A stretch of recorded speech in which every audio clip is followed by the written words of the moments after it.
सोलन पहुंची विकसित भारत संकल्प यात्रा। शहरवासियों ने केंद्र सरकार द्वारा चलाई जा रही विभिन्न योजनाओं के बारे में जाना। प्रधानमंत्री नरेंद्र मोदी द्वारा 15 नवंबर को झारखंड से विकसित भारत संकल्प यात्रा को हरी झंडी दिखाकर रवाना किया गया।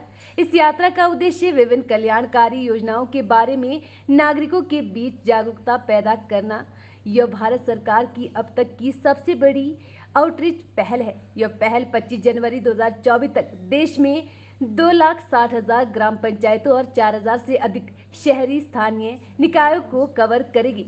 आज विकसित भारत संकल्प यात्रा सोलन पहुंची। वहीं सोलन नगर निगम के कमिश्नर जफर इकबाल ने इसके बारे में जानकारी देते हुए कहा कि सोलन नगर निगम चिल्ड्रन पार्क में विकसित भारत संकल्प यात्रा के बारे में लोगों को जानकारी दी गई। यात्रा अलग अलग जगहों में अलग अलग डेट्स में की जा रही है, जिसके माध्यम से जनता के लिए भारत सरकार ने क्या क्या योजनाएं लाई है, किस स्कीम का लाभ कैसे उठाना है, इसकी जानकारी दी जा रही है ताकि सभी लोग भारतवासी इसका लाभ उठा सकें। यहाँ पे क्योंकि सेंट्रल प्लेस है, पब्लिक प्लेस है, यहाँ पे लोग आते हैं। हमने बाकी जितने लाभार्थी स्कीम्स के उनको भी बुलाया ताकि वो भी अपना विचार साझा कर सकें क्या क्या स्कीम है।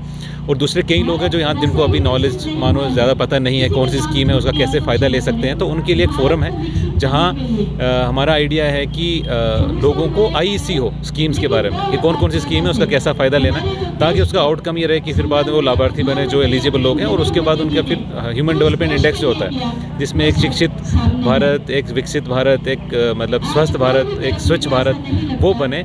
और आइडिया ये है कि 100 साल आज़ादी को 2047 में होंगे। अभी जैसे 75 साल का पीछे सेलिब्रेशन हुआ पूरी कंट्री में।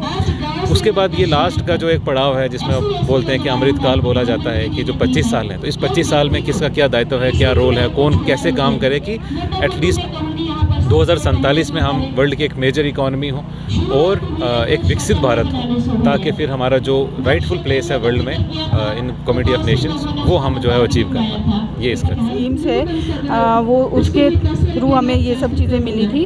और ये है कि जो छोटे छोटे रोज़गार है, महिलाएं जो पहले घर में काम करती थी, घर में अचार बनाती थी, बहुत सारी चीज़ें थी जो महिलाएं घर में ही करती थी। और जो प्रधानमंत्री जो योजनाएं हैं, ये छोटी छोटी बहुत सारी योजनाएं प्रधानमंत्री जी ने चलाई है, जिसकी वजह से नारी शक्ति को बहुत प्रोत्साहन मिला है।